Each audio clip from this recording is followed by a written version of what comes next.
يسترك يا ابني، شيل الطرحه ده من الارض. هو مفيش غيري يا ناس؟ هات الطرح. الله يسترك يا ابني، سجين. والله ما قادر يا ماما، مسكينة. سجين في الدواء يا ماما والله ما قادر، يا نهار اسود. الروشته ده هاتها لي وانت جاي. انا هتاخر على الدروس. بقول لك هات لي الدواء وانت جاي. يا ماما يا نهار اديني خسرت يا ماما.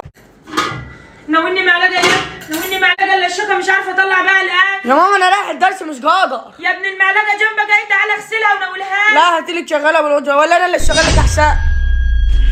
تعالى يا ابني نشف ورايا المواعين، انا خلصت غسيل اهو، رص ورايا المواعين. نشفوهم بقى ورصيهم. تعالى ساعدني. انا مش قادر، انا رايح الدرس. يا ابني تعالى ساعدني، والمواعين بتاكل فيها بس. يعني اروح الدرس اللي زمايلي ايدي مبلوله يا ماما؟ انا مش هلحق. منكم لله، بتربي الخيبه للغيب وتروحوا عند نسوانكم بتبقوا خايفين تبصوا لهم كده ولا يسحقوا منكم، وتكنسوا وتقفوا على الحوض وتقولوا مساعده الزوجه واجب، انما مساعده الام مش واجب. منكم لله، انتوا بتبقوا فاهمين الدنيا ازاي. رسالتي للشباب الصغير اللي قد ولادي سن 12 13 و14، انتوا بتبقوا فاهمين مساعده الام ازاي. هي شغلتها في البيت خدامه، شغلتها شغاله، ولا ام بتربيكم وبتراعيكم؟ انتوا بتراعوش ربنا فيها ليه؟ الا انتوا اتولدتوا لقيتوا نفسكم رجاله، ولا هي سهرت وغسلت وكوت وطبخت ووكلت وغيرت وكشفت والعيان دواته والعليل وقفت جنبه لما بقى راجل عشان خاطر تشوفوا نفسكم رجاله عليها؟ وبتروحوا عند نسوانكم بتبقوا ادل من الجزم، ما بتقدروش تفتحوا في عين مراتاتكم، انما بتجنحروا في عين امهاتكم الجعوره قد كده. ليه؟ اصل امكم حبها مضمون، اما مراتك بتخاف عليها وبتحسس على مشاعرها، الا لو زعلت هتغضب وتمشي وتسيب لك البيت. فيما بعد لما عدل على ابني واقول بتساعد مراتك، ده انت ما كانش بيهون عليك تشيل الكوبايه من مكانها لامك، وما كانش بيفرق معاك زعلها، وما كانش بيهمك هي هتعمل ايه، عيانه سليمه مريضه مش فارقه معاك.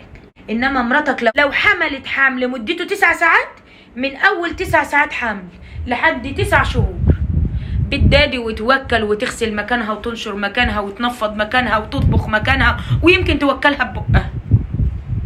ليه؟ اصل دي حبيبه القلب، الحب العشق. اما امك تشخط فيها، يعني من الرجوله تشبع امك منك، عشان هيجي واحده تاخدك منها مش هتلحق تساعدها، مش هتلحق تفرح بيك، مش هتلحق تشيل عنها.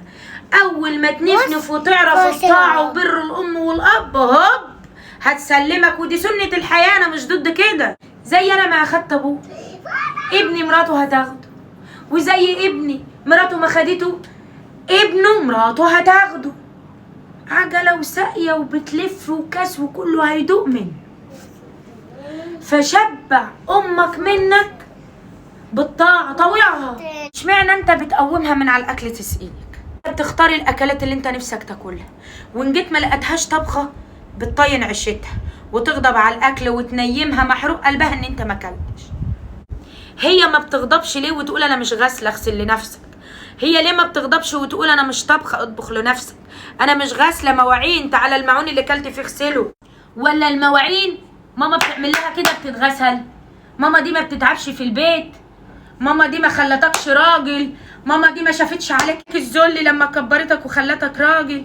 انت اتولدت لقيت نفسك كده وشايف ان امك دي حديد لا بيعد ولا بيدوب.